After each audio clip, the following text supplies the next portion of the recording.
I want to open up with our thoughts and our prayers are with the University of Virginia and their staff, the families on the tragic event that took place.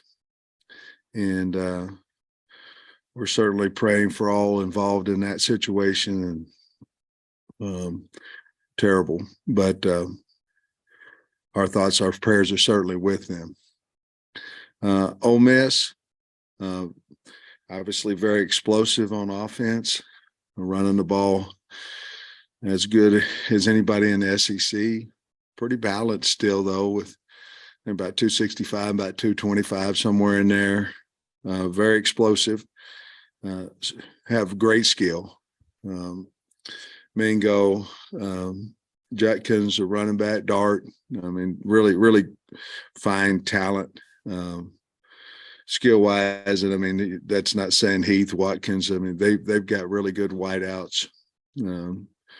Defensively disruptive. Run a 3-2-6. Can get after the quarterback.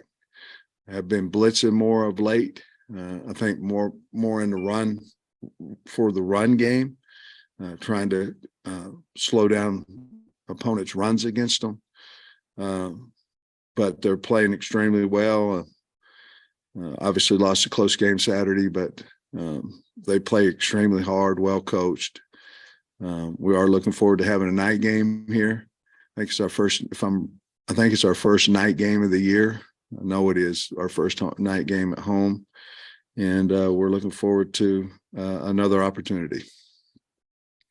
Coach, status of KJ, is he going to be able to practice this week as normal, and prognosis for Saturday? We anticipate him practicing. We anticipate him practicing today. We anticipate him playing on Saturday. Those things certainly change. They have over the last 2 weeks, but I know he feels better than he has since the Auburn game. We'll have to see how he is at practice, to be perfectly honest with you, but I think I know he feels better than he has in the last 2 weeks. Given the back and forth nature, I guess, with the backup quarterback, or Cade and Malik, is it an open competition with those guys if KJ can't go, or how do you it would be an open competition. I think obviously you'd have to. The problem that we have a little bit, guys, is the unknowing of KJ in game planning. Especially it was a little easier if Malik's the guy because there are some similar talent, run dual threat, even though Cade made some nice runs the other day in the game. But, I think our team and our staff, and we just want to know if he's going to be available or not, if he's going to play. And I think our team needs him, or we need to go the entire week and say he's not going to. I think a lot of that will be said today. Cade and Malik will battle for who would play in that second spot if KJ is not able to. You mentioned on Saturday that you had changed practice up a little bit at the end of last week and done a little bit of different kind of motivating tactics. Is any of that going to carry over into this week? Absolutely. I mean, we lost the game, but it would be hard to say that we didn't play an excellent game on defense. We haven't necessarily done that. So we're going to take what we think helped us, the way we practice, some of the things that we talked about, the way we prepared before the game. We're going to take those and continue to do those things. And then we've got to get our offense going. A lot of it will dictates with a healthy KJ Jefferson as well.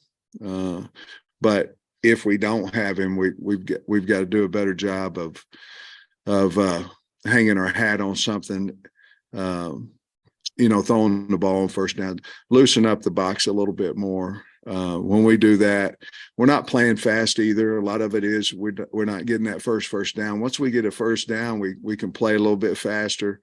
We haven't been able to do that. Those are some things that certainly we talked about yesterday as a staff. Talked about with the run game slowing down a little bit, just the blocking issues, but you also mentioned just an inability to break tackles. Just what can you attribute that to? Because it didn't seem like that was an issue for these running backs early on. I don't know that we've ever been, in all honesty, a great skill guys breaking a lot of tackles. Now we've had some huge holes that they run through, and there's a difference in breaking a tackle when you're between me and that, and then when we're between you and I. There's a difference. You have more space. You know you can throw a fastball. You can run sideways and cut. You can do different things. We're not getting those opportunities, so it shows a little bit more when you're closer to a guy. It's harder to make them miss, harder to run over them. But LSU's back did, and the first guy, it seems right now, whether it be a ankle tackle or whether it be whatever, seems to be getting us down, and we've got to certainly work on that.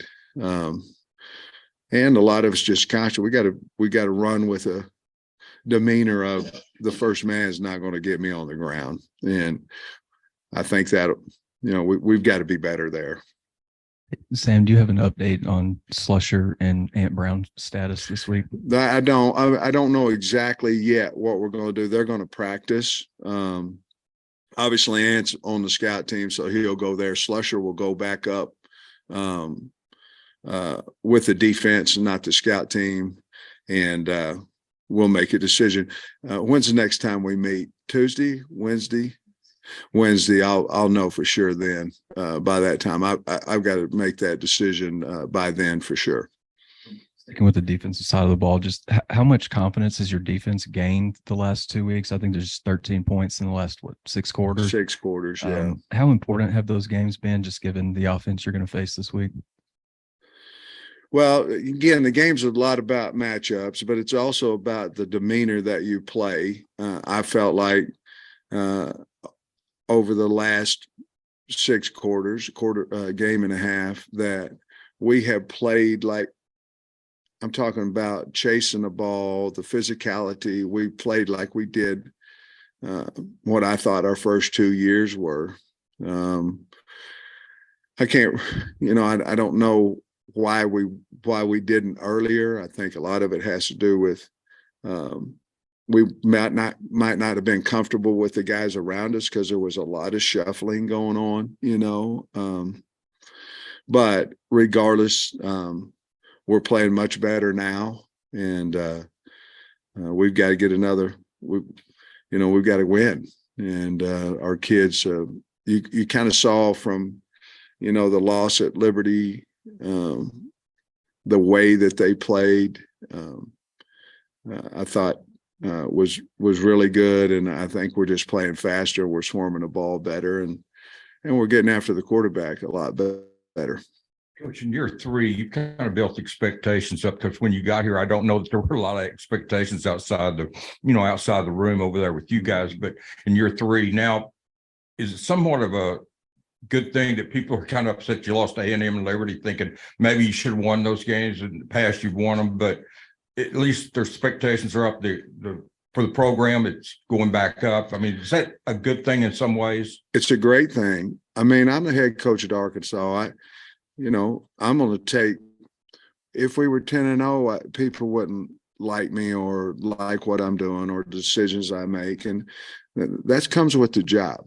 I mean, that's just what it is.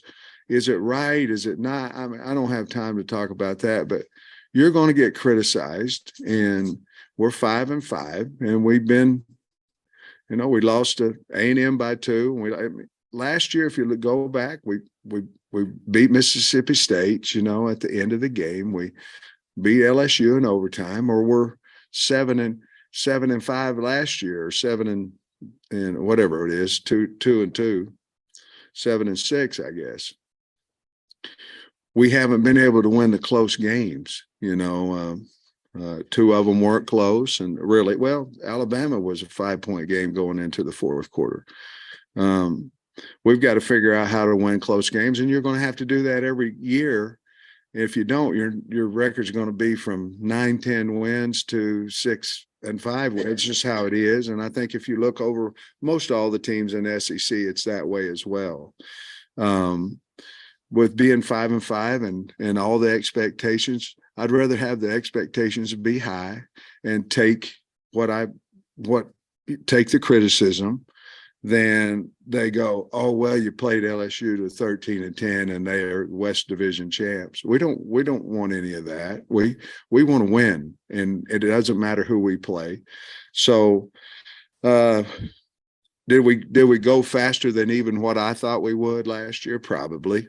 But I was happy with it, and we're disappointed where we are, but we can wallow in it or we can get bowl eligible. And I think you saw Saturday that our team wants to go to postseason play, and I think you'll see it again Saturday.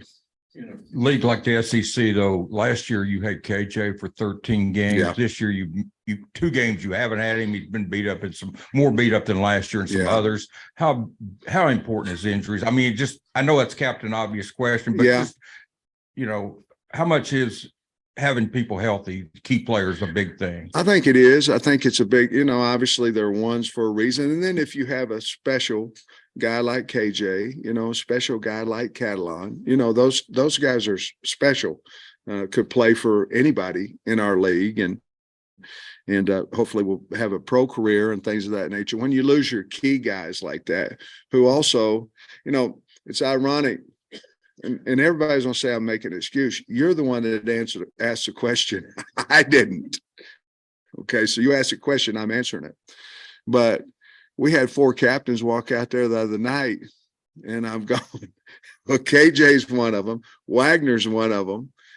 So 2 of your 4 leaders out there are not playing, And so, I mean, we did learn a lesson from COVID, that if you cross train and different things of that nature, then you can go out and win games. Now, we didn't win a lot of them. I understand that, but you can go out and win games if you're prepared. And this year, it's just been a rash of injuries in the secondary, and we never quite got on target or got comfortable with each other until the last game and a half, probably. And then when you lose, and anybody, you go out in the conference and you lose your best player, your quarterback, it's going to affect your football team. And it's not only about affecting your team, it's affecting how people play against you. If you've noticed the box numbers, the amount of blitzes we're getting on rundowns now versus what we did before with KJ running, it's different. It's a different number count. It's a different schematics that people are using against us. So it's going to take away some of your rushing yards because they're not afraid of you. They're not afraid of that slant anymore. They're not afraid of that go route off of a play action read. They're not afraid of it. And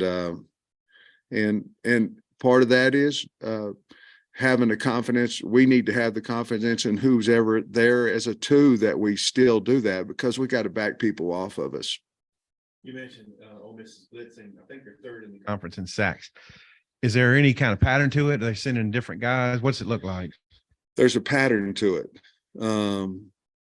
It's a game by game type pattern, what they do. I think it's an attack off of I think their blitzing is primarily to stop the run. And obviously they have their, what I call pick twist blitz, where they'll walk up their Willie linebacker and he's really a 3 technique, but they're using it as what I would call a TE, but really it's a WE, which has been really, really good for them because they're fast and quick.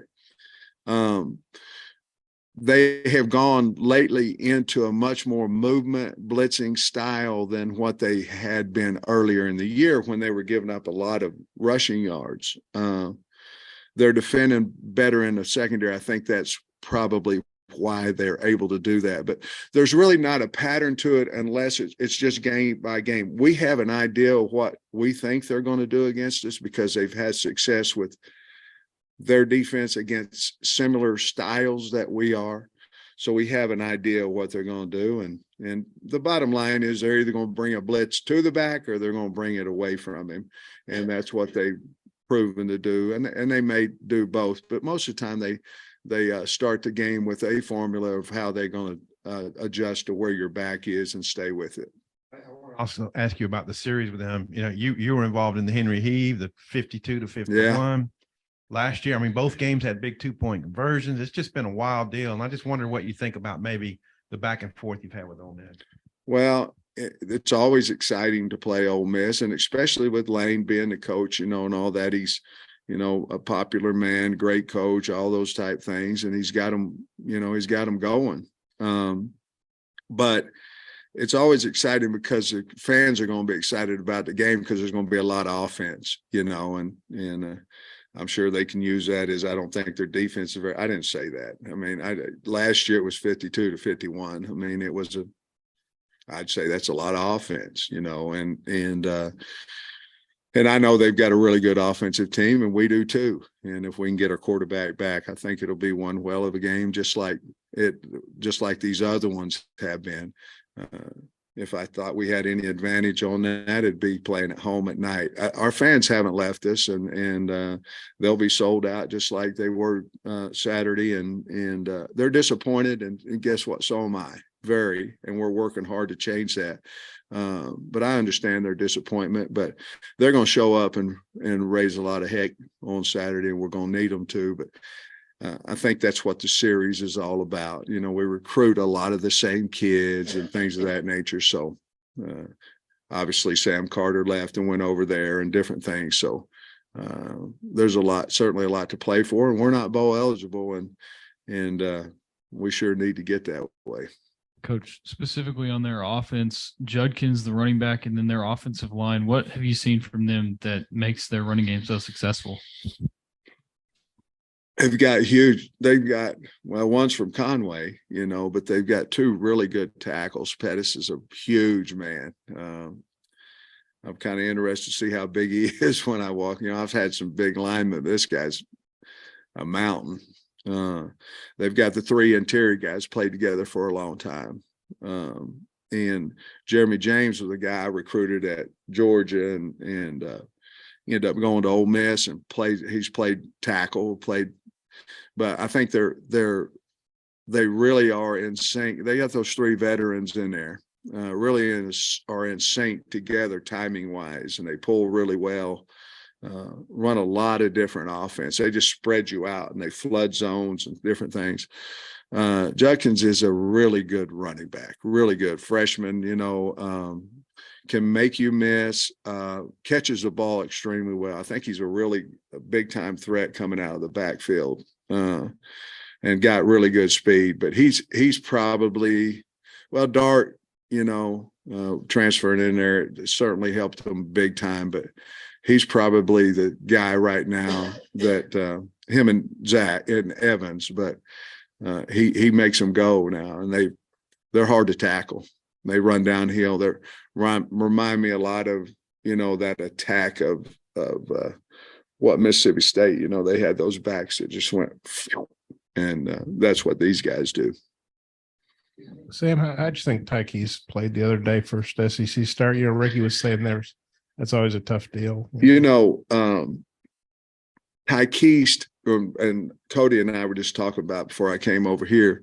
I thought for his first start against a really, really good opponent in LSU, I thought he did a really good job. I did. I mean, obviously the sack at the end of the game, but yet even that one there was, you know, our running back bumped him, you know. Now he was getting beat and things, but our running back bumped his left hip and had him open even faster. But I thought he, for his first start and all those things, I thought he held up pretty darn good. And then Dart, what have you talked about their running game? What do you see from Dart at quarterback? He's a better runner than I want him to be. He's smart, accurate, not afraid to throw a back shoulder throw. I mean, he's good at that.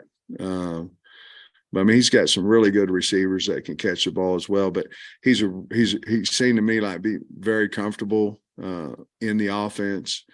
I'm really concerned about his running ability because he's good at that. Or Ole Miss and you too, but Ole Miss and LSU, just what they did in the transfer portal, looking at last year, I think Ole Miss brought in like 17 guys or Yeah. something. LSU brought in a ton. You guys brought in a lot. Yeah. Is that changing your perception as maybe even as the year goes on and just at how much an impact the portal can have? Yes. What's happened now is you're not locked to 25. You're locked to 85.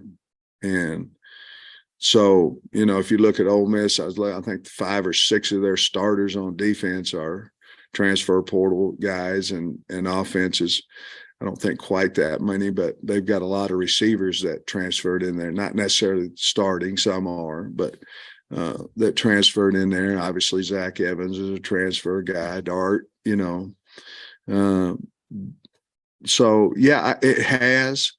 To be perfectly honest with you, I'm not going to sit here and be bullheaded and lose a whole bunch of games and all that stuff, but because I don't believe that maybe that's the right way to do it. You know what I mean? We had our share of transfer portal too. I hate the fact that we can't go and we can and recruit, 20, 25 high school kids every year. But the world doesn't wait on you long enough. You know what I mean? It's, if you're trying to build a program within 4 or 5 years, you get to year 3 or whatever and you're gone. You know what I mean? So, and everybody wants to win now. Yes, I think it certainly has changed the way that I've looked at the transfer portal too. It's almost like for us, it's always been, where is our immediate need? That's where we're going to go, and that's it. We're going to tell the kids that we have on our team that, we need either depth or we need a starter there. When we do that, we know that. Now, I've been very conscious about that for our team. But now I think if you have a really good player, regardless of what position he is, and he wants to come, you take him, and before I wouldn't do that, before I was like, no, I'm going to be loyal to these guys. They're plenty good enough for us to win the SEC and stuff like that. But part of that too, Trey, has become with all the injuries that we've had this year.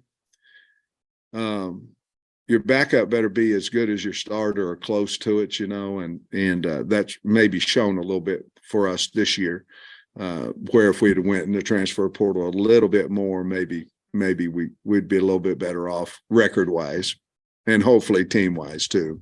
I don't think you've been asked about Dalton, but how's he doing? He's going to practice some today. My philosophy on it is that we don't really ever say a kid's out if he can do something. What we do, we always go to Indy and we check him to see where he's at in individual and if he's capable of doing a little bit more. Sometimes, the philosophy is to get them out to practice. You know what I mean? And sometimes they're not as hurt or not as sore or not as whatever as they think they are. And obviously, if you've got the right kid, he wants to play and things of that nature. Our coaches can look at him. I can look at him, get a feel of it. That's what we're going to do with Dalton today to see how far he can, see what he can do and the length of time with also being smart. We're going as spiders today, but just like we did last Monday, but kind of see how far he can go. I'd say maybe the results have been better overall since Barry's moved to the sideline. What's the benefit? Just being able to look the players in the eye and that kind of stuff, or what do you think? Well, I think part of that certainly is being present. The kids have a lot of respect for him. He's up there, he's away from it. Now, we won 9 games last year with him upstairs. You know what I mean?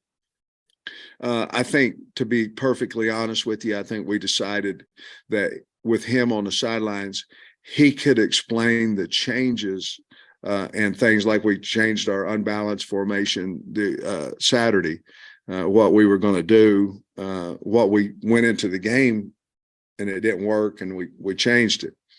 I think we thought that his presence on the sideline and his ability to make changes himself, besides through the headsets, I thought we needed that, and I think we felt like it would help us. And so that was probably the original reason why we asked him to come down. Is that you saying, hey, let's try to mix things up, or his idea? Yeah, I mean, if it's not working, you gotta, you can be bullheaded, or you got to try to fix it, and so that was, I believe that was a BYU game, I think, maybe. And it worked, and it has worked. So he'll stay down there. Obviously, the advantage is you can see a little bit better up there. You see what's going on, but we really have a good communication over the headsets from up there down, and we believe in the guys up. So we're going to be in good shape, I think. Yeah, I don't know if the weather had anything to do with the scoring, but you're playing at night. It might even be colder. I hope so. So you said maybe the fans are expecting a shootout, but it looked like the weather might have impacted the scoring last week. Yeah. So what do you think? It probably did, Tom, to be honest with you. And the colder, the better, and obviously we have to score points too. We have to run our offense too, but we're rooting for a freeze out if we can get it, On LSU's last possession, the one that started with 4 minutes, Yeah. there was a 3rd and 4 pass, and McLaughlin hit the guy, and Yeah. it was tough to see from our angle. But you did not like Yeah. what was ruled on the field. Yeah. How did that go for you? Not good. I mean, what can I say? Nothing. You can say whatever you want. We've sent it into the SEC office, and I'm sure we'll get something back from them, but no, I didn't particularly like it. Thanks, Coach. Thanks.